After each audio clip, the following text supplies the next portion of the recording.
All right, can you hear me? Yep. Can you hear me?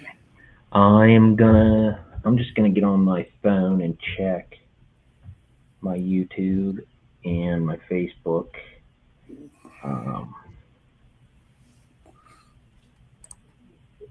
Live. Okay, yes, we are live on Facebook right now. On my YouTube, we are live.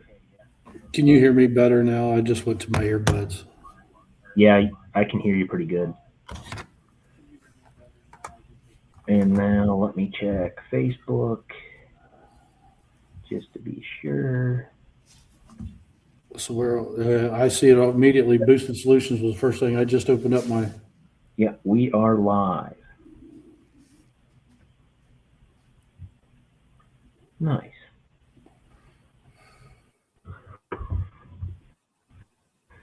Um,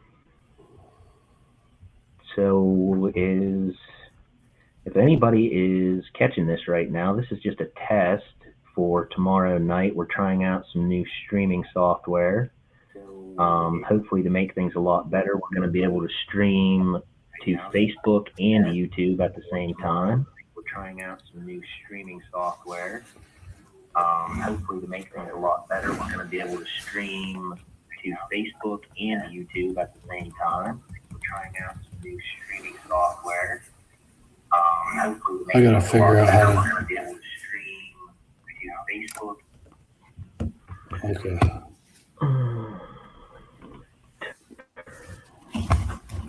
So share. Just curiosity. Are you sharing it right now to your business page? Is it street? So basically, right now we need to share it over to the page, right? Yeah, so if I were to go to my Facebook, I was gonna share it just real fast, just to see how it looks. okay, right to, yeah, and then I'll look at the page just to be sure. Um,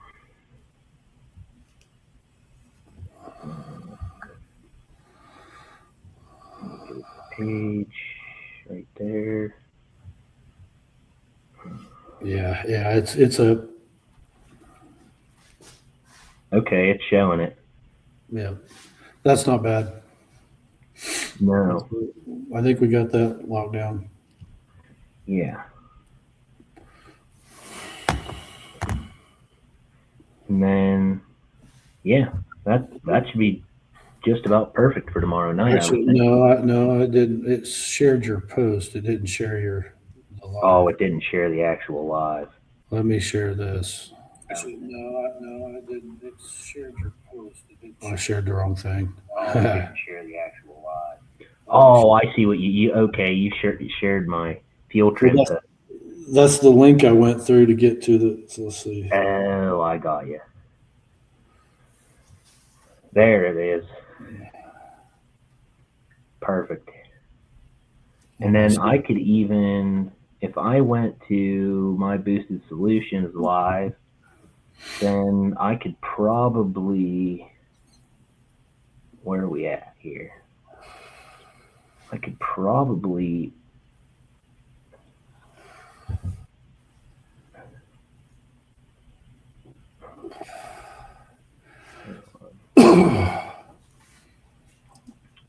right, where are we at here? So, there it is. Then I could go here and I could edit post, and then I should, no, will it let me? Yeah, I can tag you in it. See, you'll be able on your end. You can see comments and stuff. I won't be able to see it. So, like, if I'm in this live, I'm gonna go to it right now. So, Okay, well that seems to be working. Should we hop off here so we don't annoy people? Yeah, I see Wyatt just hopped on there. We're just testing here, trying to get everything set up. We're using a new streaming app. Oh yeah, you can bullshit with us if you want. We can stay Uh, on for a little bit if. Wyatt's the one I was telling you about. We'd talked to. He's got a pretty sweet truck he's building. It's got ACES set up on it.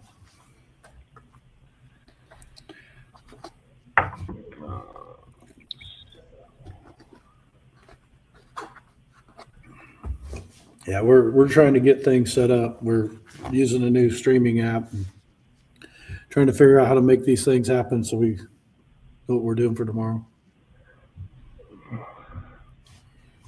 Wish it would let me Oh, say. there we go. I can see the Facebook comments over here now. Oh, you can. Good deal. Nice. That's what I was worried that I wouldn't be able to see anything. Hmm. Yeah, we're live, and we're live. Yeah. So you back from Florida yet, Wyatt? You still down there?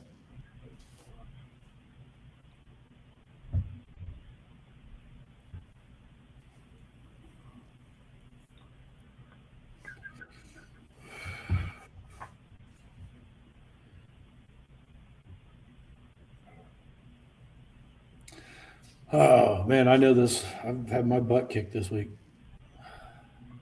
Oh, okay. and the whole weekend.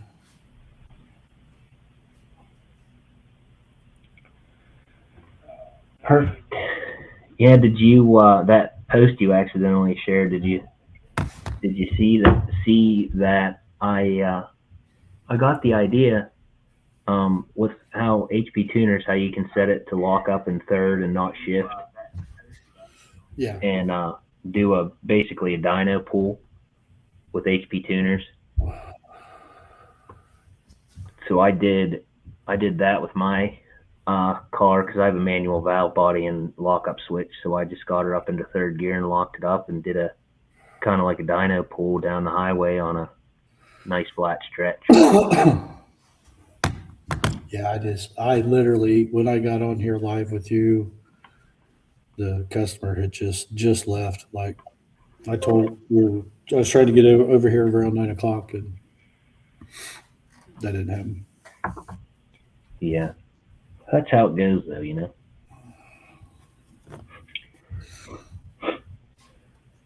What do you got going on tomorrow, work wise? Oh, I've got a tow truck still in here that we ended up having to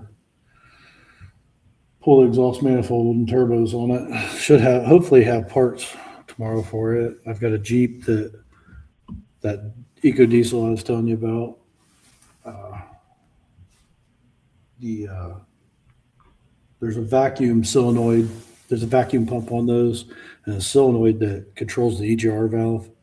Hmm. And of course, there's a lot of heat and stuff there. It's just little teeny tiny, probably I don't know, like eighth-inch vacuum lines or smaller, and you have to pull those off to get the intake off. Man, just trying to get them off there, wiggling them around, they snap. One of them snapped. So Yeah.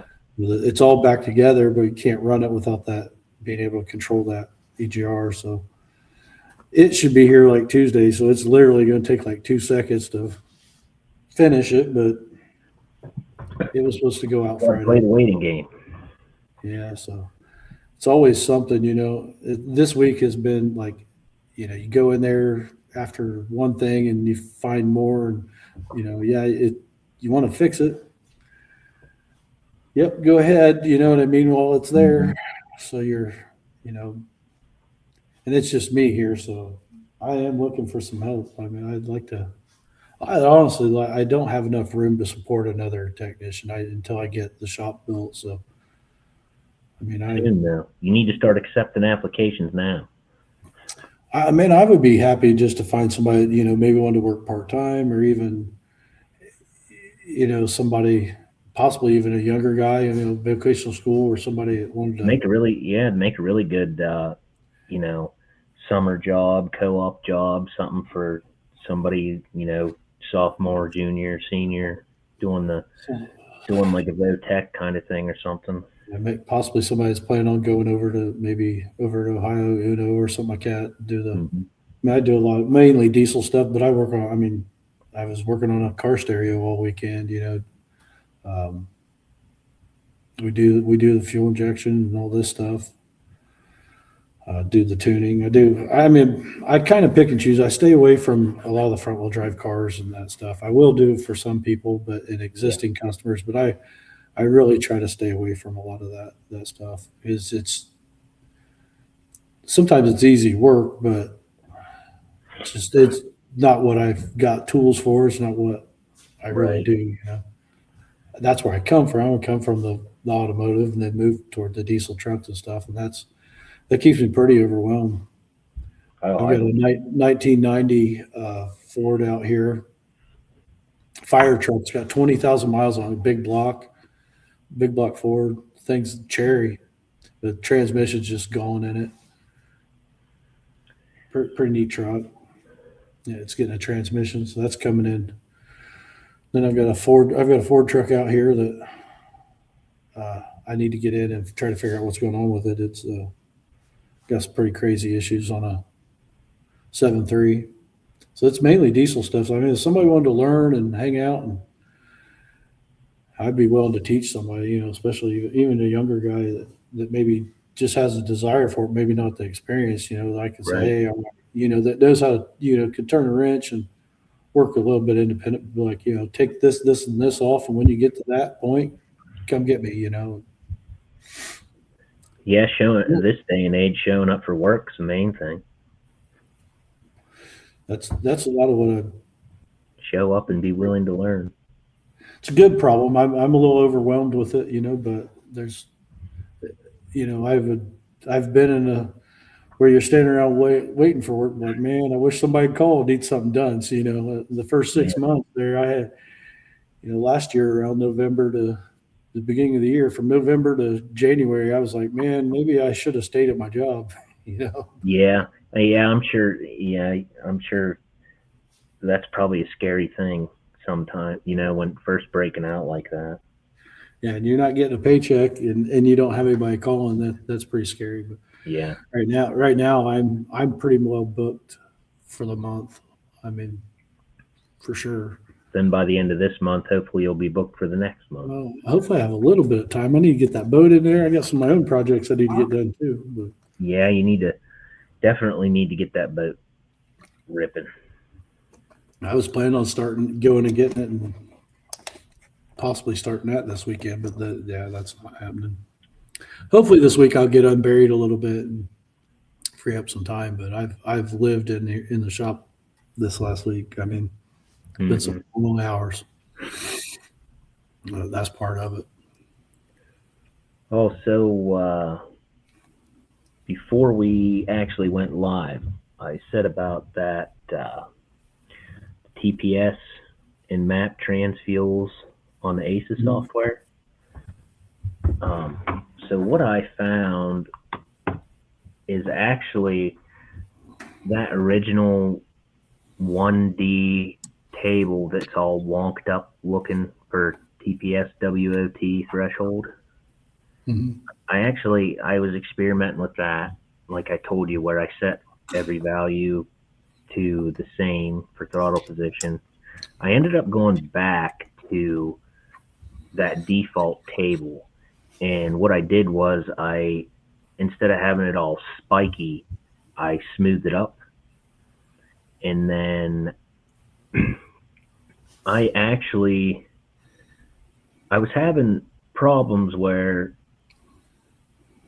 it was just it was dumping too much fuel, and then when you let off the throttle, it would go rich as hell. And but no matter trying to get rid of that initial lean spot. So what I ended up doing was going back to that default table. I turned that trans fuel, I think, if I can pull that up, I think I ended up turning that down to like 150 and Mhm. uh, adjusting that. So I was saying, I'm hearing guys talk about going to 400% on that, and that might be a short term fix, but Threshold, like I said. I think that you could get into problems there. That seems like a crazy high number that something else is And out I of think adjustment.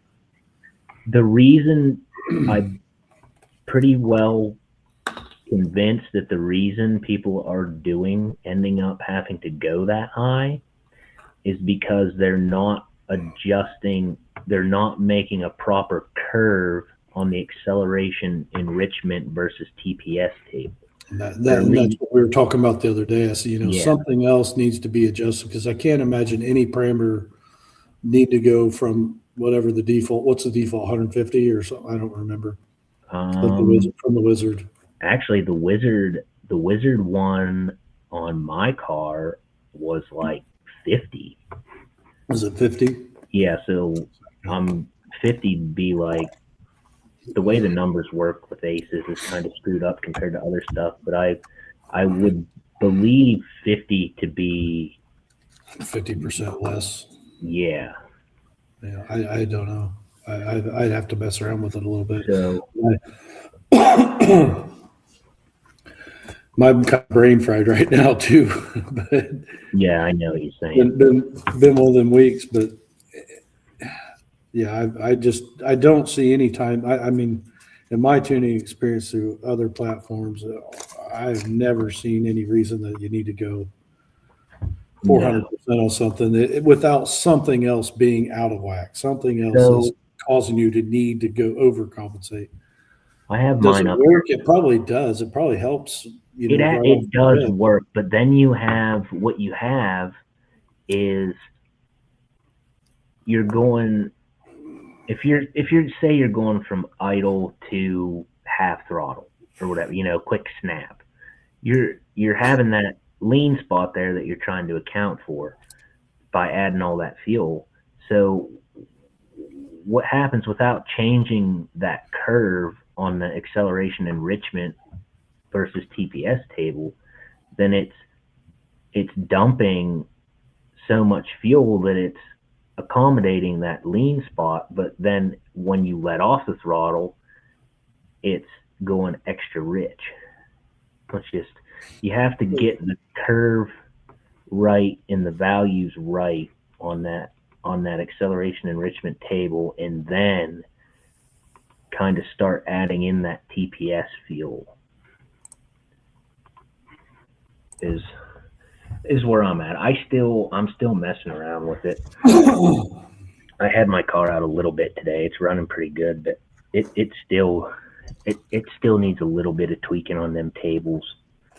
I guess the point I was trying to make with that is just if I'm just saying, okay, you're on the wizard, you really don't have your tune dialed in, you don't have the VE table dialed in, and you're going in there. You've got that lean bog. It's running pretty good. It's the self-learn's kind of taking over. You're running pretty decent. You got your IX set, but you got that lean bog, and then I've seen it in multiple posts. Crank it to 400%, and they're like, "Oh, that really helped." But something, I would suspect that if you got a data log from that, it probably helped in some areas. But you may be up at 2,000 RPMs or 2,500 RPMs, and you go to roll in it on roll into the throttle on the highway or accelerator. Maybe not where you're wide open throttle, but you're really, really loading the engine pretty hard. Is that going to go crazy the other way? I would just be curious to see a data log of one of those running down the road that's been, cranked to 400% for and nothing else adjusted. It's got to be affected something pretty major. Yeah.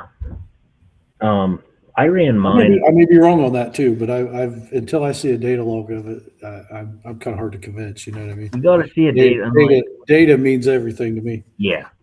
But what I like to do too is, if someone's having a problem with the same system that I have, I like to go out and try to almost mimic that problem if I can and figure out, what adjustments can be made on it. And when they first came out with that update, I like I said, I had that cranked up. I think I was all the way up at 700 at one point. 700% on that at one point. Is there a cap on that thing? Or do you just I think I was getting close to it. I can't remember what it's 850 maybe or something like that. okay? But and it was doing what I was saying it's doing, because it's just given too large of amount of fuel. So the curve on that acceleration table is like a percentage of that percentage, I think, is the way that is working. And so it gives it, when you have that curve on that table, it's giving it that more or less at that certain throttle position. But overall, the transfuel gain percentage is dictating, how much of that, it is. But I sound like a politician trying to explain that. It gets pretty technical. Like I said, I would have to see a data log on crank, and I guess I will here soon. We'll see, and it may be different on when I Give get. a shout out, Lewis here that commented. He's the guy with that 69 International pickup that I've been tuning on. Gotcha. Turbo, Nice. LS. Yeah, those lean. I see some that lean bulb, and then it's out of there. It's rowdy after that. Yeah, Those lean bulbs can be tough to to deal with, but I mean, I've not had a lot of major problems with that lean bulb once the tune is dialed in, your timing's dialed in, and I think less is more, and that's what just blows me away when I've heard people say, "Yeah, go to 400%." I'm like, and that's what we're getting that at. just seems crazy. That's where we're at with his right now. Is I'm not necessarily really touching any enrichment, more so right now, as I'm trying to get that VE dialed in before I go and try to give it too much acceleration enrichment. Right. I think the lean bulb problems in my brain for most people, as long as they're willing to work with you, is you can't make 7 different adjustments and then try to figure out. You need to start creeping up on it, making some adjustments, and the LS collecting that data to prove out that, okay, when we're doing this is getting better, but it causes this down here or over here. The jackpot software actually doesn't have those percentages. It has acceleration enrichment versus TPS, and then it has the WOT, TPS in map threshold, but it actually doesn't have the percentages like the kill shot does.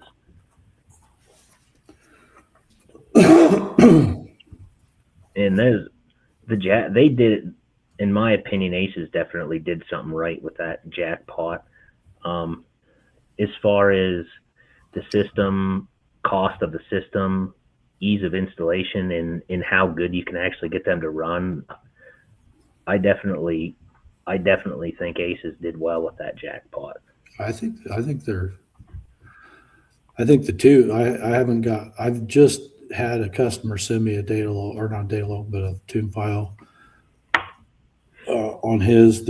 We're talking about tuning possibly this next week, and I think with the more resolution, that's going to really make those things. The higher resolution in the new system is going to really be good. I did a few jackpot 2s and a few kill shot 2s, and that higher resolution really does help a lot. Yeah, I've dealt with mostly the older ones and a lot of the fusions. I've done a lot of fusions. But that's a pretty slick little kit too. It really is. Yeah, for if you were just a guy you were doing a motor swap and you wanted to get something quick, easy, and simple. You're basically just popping your carb off and sticking that on. Yeah. I mean, you can't. They're pretty slick little deal. They still need tuning, but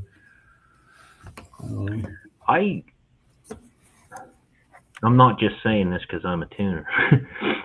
I haven't ran across too many that don't need tunes. They all do. Every one of them. Some guys definitely have them to the point where they're 100% drivable without a tune on the Wizard. But the difference, the lean bogs and some of those things are ignorable. They're the not dying. difference between running it off that Wizard and a tune is absolutely worth the money you pay for a tune. Right. And just a background on me, when I first started with Aces, I did not tune Aces. I bought the kit, I put it on, and I actually had mine. I reached out for a remote tune, so that I'm not just saying that because I tune these now, but And he asked about the cam being a problem with lead bog. I mean, it can for sure, oh yeah, because especially right off idle. When you got a big lumpy cam, your engine's efficiency down there at your idle RPMs, the ability to pull air, and they don't have as much vacuum. You really don't start, what they say, getting up on the cam. A lot of cams don't really start working until that the overlap and stuff that's in that cam where it actually starts moving air at a I'm trying it's to think all in of the it, RPM range of the cam. where the air flow starts to get steady state, where it really starts to come on, and that's where Yeah, if you look at your cam card, it can. it has an operating RPM range, and Yeah, what would right. you And say? you Right above that low RPM range is probably where that starts to smooth out at, wouldn't you say? for sure, for sure, and most cams will. Um, You but throw a yeah, stall converter in on top of all that, it changes that as well. well, and with a TBI, so you got an engine that's really not making a whole lot of vacuum. It's not real efficient down there at idle. Realistically, anything under probably 2,000 RPMs, that engine's not real efficient. And you're trying to, Mhm. those throttle blades open. There's an amount of time that it takes for that fuel to get from the top of the throttle blades to that cylinder, and the air is going to move faster than that raw fuel. It can. So there is. It can be tougher to do for sure with a cam. That's no doubt about it. I mean, you could have a system that's running great and then pull that out, stick a different cam in it. You're going to totally be retuning it. And The only difference between a TBI and a carburetor is tuning one with a screwdriver and tuning one with a computer. I mean, right, they both put fuel into the engine in the exact same way. very similar. Actually, it'd be cool if TBI. Actually be kind of cool if a TBI came with a manual accelerator pump. Well, it's electronically doing the same thing. Yeah. I get what you're saying. It'd be easier for guys to tune for sure, I guess, right out of the box. But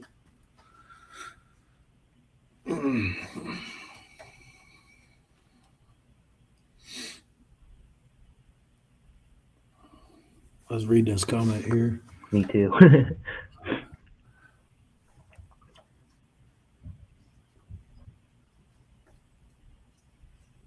Yeah, he keeps having this weird problem with when he comes into boost.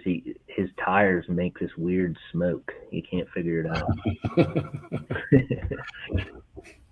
Yeah, I'm not sure what Yeah, I that. think we're only on. You can chime in, Lewis.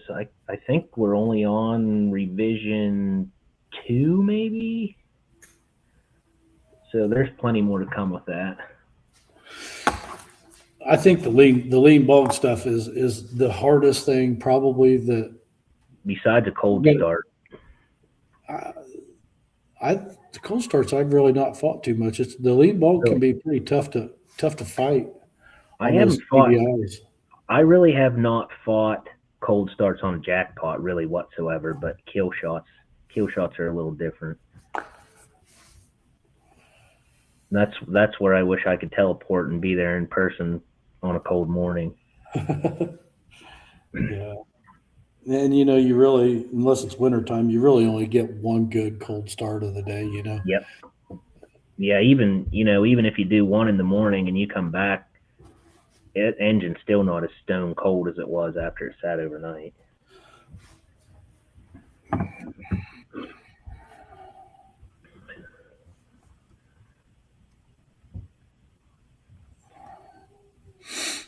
Yeah, we're uh, 20 degrees. Come on. You could have got some good cold start data off that. It was cold here this morning too. It was it was back down in the 30s, but then it warmed up probably 55 or 60 today. It was pretty nice. Yeah, we'll get that international ripping. Don't you worry about it. They're still super conservative on that timing as well, so there's plenty more to come with that. We just want to add it in slow. We don't need to see your piston go into the stratosphere. Did you say it was uh, small block or check some of these comments. Can you hear me? Yep, I can hear you. I was just looking and seeing if we missed any. What engine's in that international? I know you probably said already, but it's a 4.8, I believe, unless I'm mistaken. With the jackpot on it? Yep. Yeah, it has a jackpot 1 on it. So you're losing me there for a second. I thought you were talking about see, you probably already said this. Like I said, it's been a week, man. Paul's is starting good. We fought Paul's kill shot a little bit. Just different winter, how this winter went. He's down in Tennessee. Just how this winter went. He had some warm days, some cold days, some colder days, some warmer days, and just about there for a couple weeks. It seemed like every day he was starting it was a different temperature. So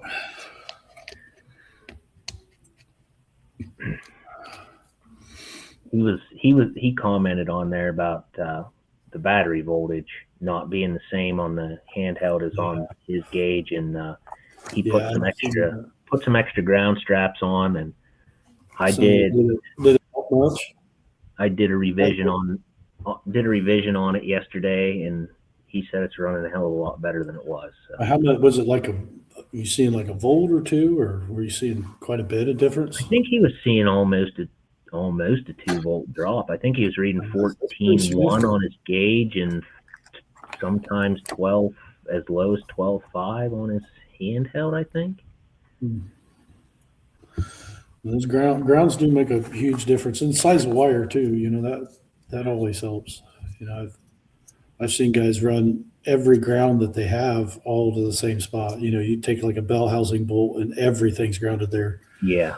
From the battery to the bell housing bolt, from the bell housing bolt, going to their injector harnesses, everything's grounded there, to their fuel pump, their lights, everything. The whole truck it's like, well, I want to keep the wiring clean. Yeah, I get you want to keep it clean, but if everything's running through one 8-gauge wire, and let's face it, if you buy one of those at O'Reilly and AutoZone, the ones on the shelf that already have the pre-made ends on them, that wire, if you cut the coating, it's got a pretty heavy coating on it, but there's not a lot of wire there. No, and it's probably actually copper-clad aluminum. It's probably not. I'm pretty confident it's not heavy enough. It's not heavy enough to be OFC.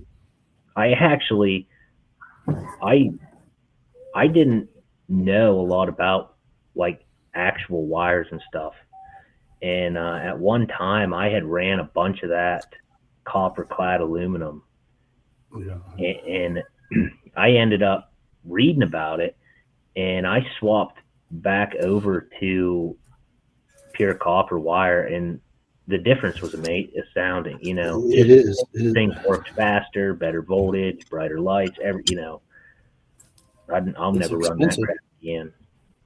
It's quite a bit more expensive, but I mean, you can look up those wires, and a lot of them, let's face it, I'm sure a lot of it's made over Asia somewhere. But most wires, if you look up like the ampacity of the wire, what that wire will carry per foot or whatever, and copper-clad aluminum versus oxygen-free copper is huge. There's a huge difference in.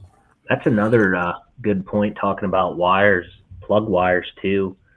The ohm rating on plug wires. That's a good thing to watch for when you're buying plug wires. Because they're anywhere from what I think I've seen them as low. The ones I just got are 40 ohm resistance, and I saw them on there up to 500 ohm resistance.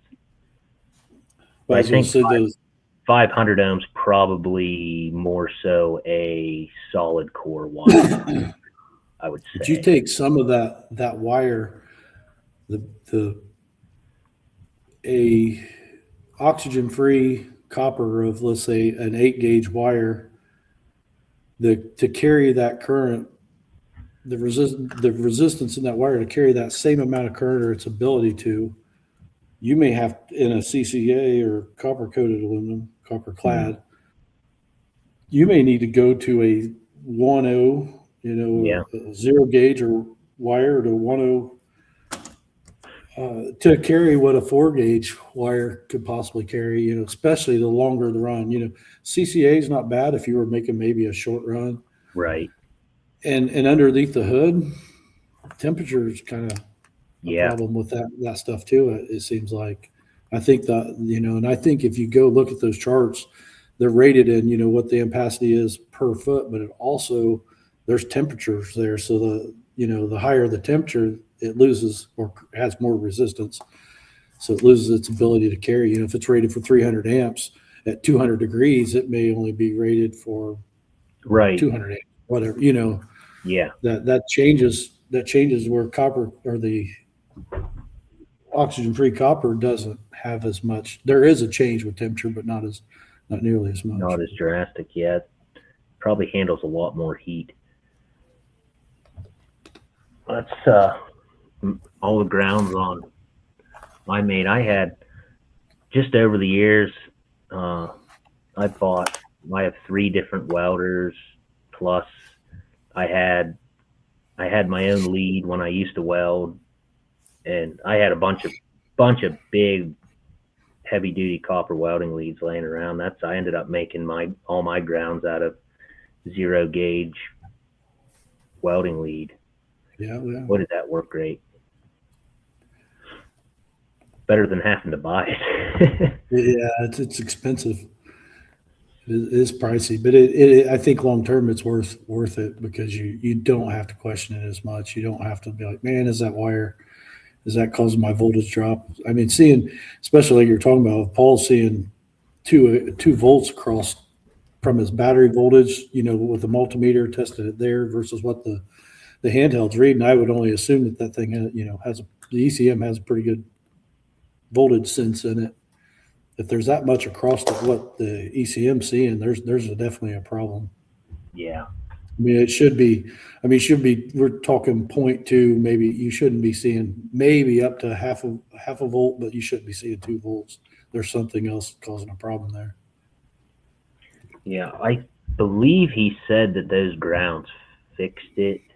I'm not sure if they fixed it completely, but he did say adding those grounds really helped matters. You can never have too many grounds. I mean, it may be ugly, No, but in my opinion, I don't think you could ever have too many, or too big, or too heavy a cable. Or I'm sure there's a point where there's diminishing returns on it, but I did. I'll tell you. I mean, I did. This is back whenever I was an idiot. Well, I still am, but my guy at work was selling a Cadillac with a 4.8 North Star V8. I think I told you this story, and it had an overheating issue. And those things are known for head gaskets. I said, "Well, what do you give me it for?" He gave me a good deal on it, so I bought it. My buddy's like, "Oh, we could put head gaskets in that, no problem." I'm like, "Yeah, okay, yeah, yeah, we can do it, we can do it." So we took on that job, whatever, and went through hell changing them head gaskets with the engine in the car, and got everything back together, got it fired up. It kept shutting off. Fire up, shut off. Fire up, shut off. Fire up, shut off. There was some stupid little module on the front of that car, like over by the radiator, that bolted on to the core support and grounded there. And through I the forgot body of to it. Yeah, and I forgot to bolt that back up, and that caused all that. Bolted that back up, no problem since. Well, I don't have the car anymore. I ended up selling it, trying to get a little bit of my money back out of it. But Since we got a few people in here, we're going to probably hop off here soon. But yeah, Yeah, it's 20 after 10 almost. This was supposed to be just a test. Yeah, we're just testing stuff, but I haven't had dinner or anything. But anyway, Any new upgrade Monday. to the Kill Shot 1? No. Other than handheld update and ECU update. If you don't have the current one, go to acesefi.com under support, and you can download those updates. Anyway. But should we do? We'll definitely be on here tomorrow night. We got a couple things we're gonna. Tomorrow night. I got some things I want to talk about tomorrow, and yeah, I'm sure you'll come up with some. Tomorrow night, tune in with us. This is great just for a test. I hope all you guys come on tomorrow night, and I hope more people come on. Ask any. I'd like to bring some people on with us. Talk about their stuff. I'd like to bring. I'd like to bring Lewis on sometime. I really want him to show off that truck. I love that thing. Yeah, if they're willing to come on, man, that'd be cool. I'd love to check it out too. And yeah, I'm ready to hop off here. I got to get up early in the morning. And Brian asked if they got us on the authorized list yet. No, they have not. We're just the unauthorized outcasts. Well, actually, I was. I guess I was, and then between the time of talking to the gentleman to like 2 days later, it was on Facebook that he was no longer with the company. So I don't know whatever happened. I called and emailed, and I've never heard anything back. So I don't. It doesn't really matter to me. I mean, I'm gonna be tuning either way. So it is what it is. But I think they've had a lot of manpower changeover and some things happen. Honestly, so. I'd like to be on it. I filled out the paperwork, and just like you said, I was on the phone with Tim too before he left, and we had a good conversation and everything. But I think, like you said, things just kind of all happened at once, and maybe we got forgot about or something. So I talked to him on like a Wednesday, and then we did a call on Friday. We talked for probably about 2 or 3 hours, and then he's like, "Yeah, he said, we'll have our onboarding team reach out to you. We're going to get some information, and we'll get you up on our website and all that." And then 2 days later, well, it was probably by like Monday or something, I see people, "Hey, is Tim no longer with Aces?" So I don't know what happened there, and it ain't really any of my business, No, life changes, things change. Said they're creating a process for it. Well, that's good. I'm kind of hoping they reach out or something. I actually spoke with Tim the other day. He seems like he's doing pretty good. Oh, that's good. I talked to him through Messenger. We spoke. But yeah, he seems like he's doing pretty good. That's good. Said he's living by the beach, and oh yeah, he's just living life. Bikes and airplanes. So he seemed like a good dude. He really did. I enjoyed talking to him. He's pretty knowledgeable guy. I did too. He had some crazy story. He told me a lot of, not crazy, but cool stories. Just different things that he had done in the past with tune in and going to the track and drift stuff and airplanes and all that stuff. I thought that was pretty cool. It was really interesting to listen to him. Thanks, Brian. I appreciate that, man. Brian's a solid dude. He's one of their. Yeah, Bryant's commenting here. He's one of the main authorized tuners for Aces EFI. He is actually the tuner that I reached out to when I first got into Aces to remote tune my car, and then that got the bug in me, and that's where I'm at. So right. Yeah, I enjoy it, man. I enjoy the community. I enjoy doing it. I mean, this is obviously not my full-time job, but I'm trying to make it my full-time job one way or the other. Yeah, I mean, hey, you never know. You never know what might happen. But I'm a gearhead. I've always been. I love the tuning. I'll be honest with you. I got tired with like the HB tuner stuff. we were doing cam swaps. We were doing that anytime we needed to do a tune. You're buying email tunes, and if anybody's bought an email tune from any of these big name companies, whether it's, I'm not even gonna say any of them, it's pretty much, from what I've seen, about $700 to $1,200, depending on Yep. your application, and a lot of them are not great. And Yes, then it was, Brian. Yeah. and then they'll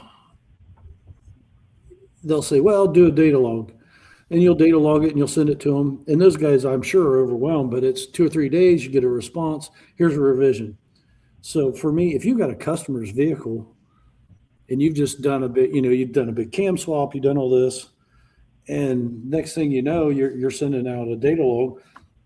At that rate, if you need 2 or 3 revisions and it takes 2 or 3 days in between, my God, you need the customer's vehicle for a week to try to get the thing, Well, just tune in. And that's when I was like, man, I can't handle this. I can't handle, you got the customer calling, hey, when's that thing going to be ready? Well, we're still waiting on the tuner to drop us an email, and you don't even know if they respond to it. You'd send them an mhm. email, here's data log, and there was no response. I'm like, you paid $1,200 for tuning that The at some problem point I you hope. ran into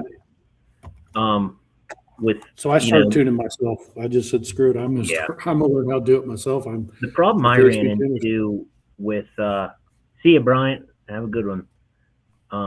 What I ran into with HP tuners was just me being a smaller business. The bigger ones, they have the dongles and stuff that they send out, and my biggest issue was somebody would reach out to me wanting tuned, but they didn't have HP tuners.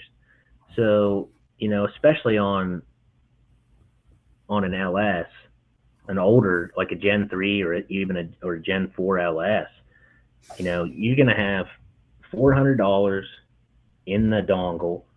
You're gonna have $100 in credits at least. So you're $500 in on that with a factory ECU, and you can get a jackpot or something from Aces for what, $1,200 Right. for a This higher is end. something I was kind of wanting to touch on. We kind of remember that. I wanted to touch a little bit on this tomorrow. This is what I was going to talk about. What I had on my mind of, but we'll touch a little more on that, the factory ECU versus the standalones out there. Don't let me forget tomorrow. That's kind of what I want to talk about. Okay. Yeah, So yeah, we might as well hop off here. I think pretty much everybody else did. Bryant said he was leaving, and nobody else is really commenting. So we'll leave the rest for tomorrow night.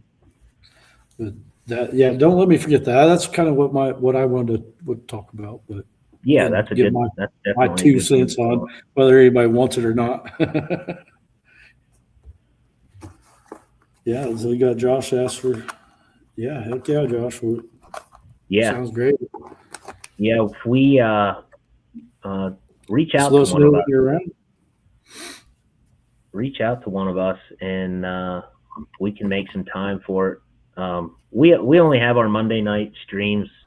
We have it listed for an hour, but if we start getting into some good conversation and getting some good rides and everything else, then we we can definitely go longer as long as our schedules can accommodate it.